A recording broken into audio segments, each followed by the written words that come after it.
hari izinganda z'inkorano ubwazo Musanze dufite umwihariko ziridegembye hano hirya ziraturuka vunga. Uyu ni Kamana Christian, umuhuzabikorwa w'inganda zenga inzoga zibarizwa mu ntara y'Amajyaruguru. Mu biganiro bamwe mu bafite inganda zenga inzoga zibarizwa muri iyi ntara y'Amajyaruguru zagiranye n'inzego zigiye zitandukanye zirimo FDA, RSB ndetse n'ubuyobozi bw'intara y'Amajyaruguru, bamwe mu bafite izi nganda bagaragaje ko hari ubwo bahohoterwa na FDA ndetse na RSB ibamenera inzoga zabo, nyamara barahawe ibyangombwa bibemerera kwenga izo nzoga. Inzego zagiye zisura uruganda rumwe Rwasana Urwunge, basanga bafite urwagwa rwa bitoki rw'imetezi rufite n'icyangombwa cya ESMA. Basabwe yuko babanje berekwa ibyangombwa bya ESMA. Ubwo n'urwagwa rufite ESMA babiberetse ngo nta kundi nukumenya. Igerege bamena urwagwa rwujuje rufite ubuziranenge, rufite ibyangombwa by'ubuziranenge, ari izindi zibindi bagerageza kurenza amaso hano hanze.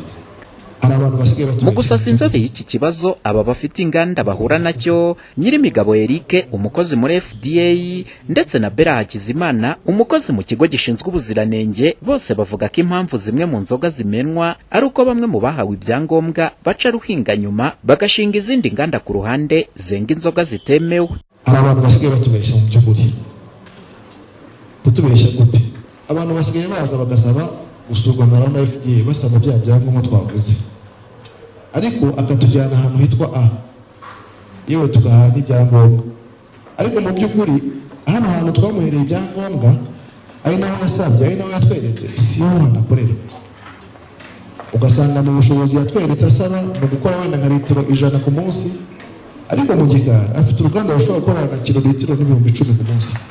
Ni ukuvuga ngo urwego rumwe rushobora kuba rwavuye rwatanze ikirango cy'ubuziranenge, ariko urwego rushinzwe kugenzura iyubahirizwa ry'amabwiriza y'ubuziranenge rushobora kugerayo rugasanga hari ibyadohotse, icyo gihe imyanzuro ishobora gufatwa. Iki kibazo cya bamwe mu bafite inganda zenga inzoga mu ntara y'Amajyaruguru by'umwihariko mu karere ka Musanze badakora ibyo baherewe uburenganzira mu kwenga izo nzoga, ngo usanga bigira ingaruka no ku zindi nganda zikora neza, nk'uko bishimangirwa na Superintendent Alexia Bayisenga ushinzwe guhuza ibikorwa bya polisi n'abaturage mu ntara y'Amajyaruguru. Mu gihe tutaprotectinga cyangwa tutarinda umwimerere w'ibyo dukora,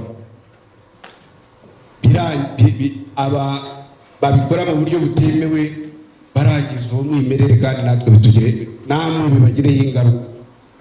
Niyo mpamvu rero ni uruhare rwa buri muntu wese uri hano,